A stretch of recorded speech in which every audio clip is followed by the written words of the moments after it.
అసలు ఎలాంటి show cause notice లేకుండా ఏ విధంగా సస్పెన్షన్ వేటు వేస్తారు పార్టీ నుంచి కవితను అని చెప్పేసి వాళ్ళు మండిపడుతూ ఉన్నారు. అయితే ఎమ్మెల్సీ పదవికి కూడా కవిత రాజీనామా చేసే అవకాశాలు కనిపిస్తా ఉన్నాయి. ఇక ఖచ్చితంగా ఆమె రాజీనామా చేస్తుంది. ఎందుకంటే అంటే ఎవరైతే తన తండ్రి అని చెప్పేసి అంటే తన తండ్రియే తన కూతుర్ని సస్పెండ్ చేసినప్పుడు సొంత పార్టీలో నుంచి ఇక మరి ఇలా ఆ అవమానాన్ని అయితే తట్టుకొని అక్కడ నిలబడి ఉండదని చెప్పేసి అందరి నమ్మకం.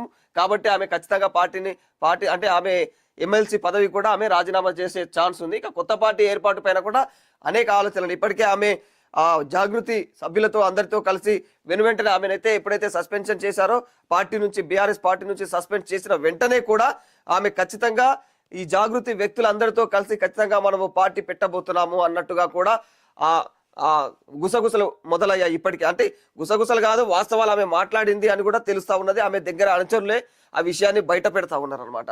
సో పార్టీ పేరేంటి, పార్టీ పేరు ఏమనుకున్నారు అనే విషయానికి వస్తే కూడా కొందరు కొన్ని రకాల పేర్లు చెప్తున్నప్పటికీ కూడా ఖచ్చితంగా మాత్రము ఆమె టిఆర్ఎస్ అనే పదాన్నే ఖచ్చితంగా తీసుకొని వచ్చే అవకాశం ఉన్నట్టు తెలుస్తుంది. ఎందుకంటే ఖచ్చితంగా ఇది తెలంగాణ ఉద్యమ సమయంలో టిఆర్ఎస్ పార్టీ అనే పార్టీ ఏ రేంజ్ లో అంటే ఇక్కడ జనాదరణ పొందిందో మనందరికీ తెలిసిన విషయమే. అట్లాంటి పార్టీని మళ్ళా అంటే జనాలలో ఆదరణ పొందినటువంటి పార్టీని వీళ్ళు పేరు మార్చి బీఆర్ఎస్ గా మార్చుకున్నారు. కాబట్టి ఇప్పుడు జనాలు టిఆర్ఎస్ పార్టీ అని మళ్ళీ తీసుకొస్తే ఖచ్చితంగా ఆ సెంటిమెంట్ తో మళ్ళీ ఈమెకు సపోర్ట్ చేసే అవకాశాలు ఎక్కువ ఉంటాయన్న కోణంలో కూడా ఆమె ఆలోచిస్తున్నట్టు తెలుస్తుంది.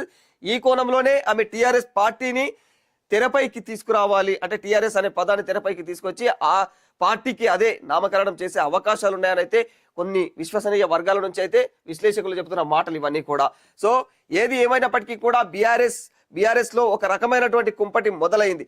ఇన్నాళ్ళు బీఆర్ఎస్ లో ఏదో జరుగుతుంది అంత లోపల ఏదో జరుగుతుంది అనుకున్నారు. అంత లోపట్నే కాదు బహిరంగంగానే ఆమె చెప్పేసింది. కాళేశ్వరం వ్యవహారంలో జరిగిన వ్యవహారము ఖచ్చితంగా మా డాడీకి సంబంధం లేదు, కేసీఆర్ కు సంబంధం లేదు అని చెప్పేసి ఆమె మాట్లాడింది అనమాట.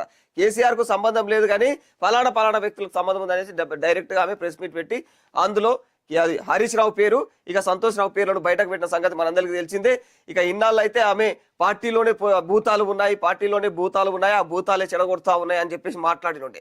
ఇక డైరెక్ట్ గా మాట్లాడింది కాబట్టి రీసెంట్ గా సో ఎవరు అనేది కూడా ఆ వ్యక్తుల పేర్లు కూడా రిలీజ్ చేసింది. కాబట్టి ఖచ్చితంగా ఈ రకంగా డైరెక్ట్ గా నువ్వు ఎట్లా చెప్తావు, నువ్వు ఆ వ్యక్తులను ఎట్లా బ్లేమ్ చేస్తావు అని చెప్పేసి కేసీఆర్ ఈమె మీద ఆ నిర్ణయం తీసుకుంది, సస్పెన్షన్ నిర్ణయం. అసలు